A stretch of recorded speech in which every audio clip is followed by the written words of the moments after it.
From Washington, this is VOA News.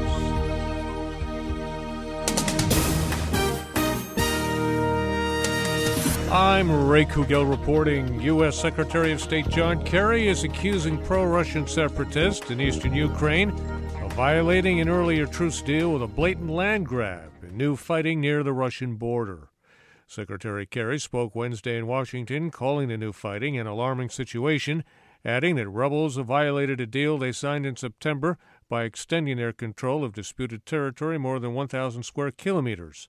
Earlier Wednesday, Ukraine linked the new fighting, much of it near the rebel-controlled cities of Donetsk and Luhansk, to the recent deployment of more than 9,000 regular Russian troops into Ukraine territory. Russia's Foreign Minister Sergey Lavrov lashed out at President Obama's criticism of the Kremlin's actions in Ukraine.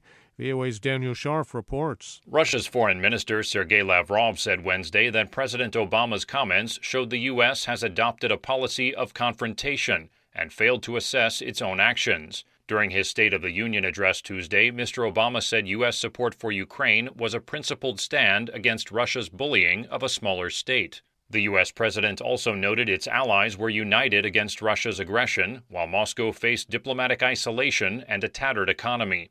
Mr. Lavrov said the U.S. had pressured allies, such as Europe and Japan, to gang up on Russia. Daniel Schearf, Moscow. Kurdish fighters launched what they call a new large-scale offensive against Islamic State in northern Iraq. Kurdish security officials say they are carrying out the operation near the Mosul Dam. They have been backed by 3 U.S.-led coalition airstrikes near Mosul and 3 more airstrikes near Tal Afar. A number of Islamic State buildings and heavy weapons were destroyed. This is VOA News. Yemen's embattled President Abdrabbu Mansur Hadi says he reached agreement with Houthi rebels who've besieged his palace residence, offering to scrap a proposed constitutional change that Houthis opposed. The rebels, in turn, agreed to withdraw from their seized positions and release a top official kidnapped last Saturday. The concessions came after 3 days of violence in the capital, Sana'a. Nigeria's militant group Boko Haram claimed responsibility for mass killings in the city of Baga and is promising even more. A video posted online Wednesday shows the Islamist group's leader, Abu Bakr Shekau, declaring, "We carried out the Baga massacre and we are going to do more." Fighters are seen showing off what appear to be thousands of rifles, along with grenades, rocket launchers, machine guns, and stacked boxes of ammunition. A top Lord's Resistance Army commander is now in custody at the International Criminal Court in The Hague. Dominic Ongwen will undergo medical exams after being flown in from the Central African Republic. His arrival at the court ends an almost 10-year effort to have him face 3 counts of crimes against humanity and another 4 counts of war crimes. Israeli police say a Palestinian man stabbed at least 11 people on or near a bus in Tel Aviv, leaving several critically wounded. The attack Wednesday began with a man stabbing the bus driver and several passengers. Police say he stabbed another person on the street while trying to flee. The 23-year-old suspect was shot in the leg and then captured.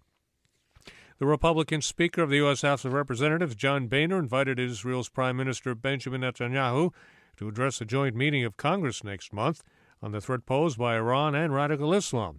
Mr. Boehner, however, did not consult the White House first, and White House spokesman Josh Earnest says the invitation seems to be a departure from normal protocol and that the White House is reserving judgment until they speak with Israeli officials. 2 weeks after the Paris terrorist attacks, the French government is now implementing new anti-terrorism measures. It will take a boost in spending, though, to pay for all of it. Lisa Bryant explains. The new measures range from hiring nearly 2,700 more security personnel to recruiting more imams for French prisons and offering information on the Internet aimed at preventing youth from becoming radicalized. Speaking Wednesday on television, Prime Minister Manuel Valls said the government will spend an additional $490 million during the next 3 years to pay for them. La protection des agents sur la voie publique. Mr. Valls said protection of police and other security officers will be upgraded to account for the presence of war weapons on the streets. Lisa Bryant, Paris. I'm Ray Kouguell in Washington. That's the latest world news from VOA.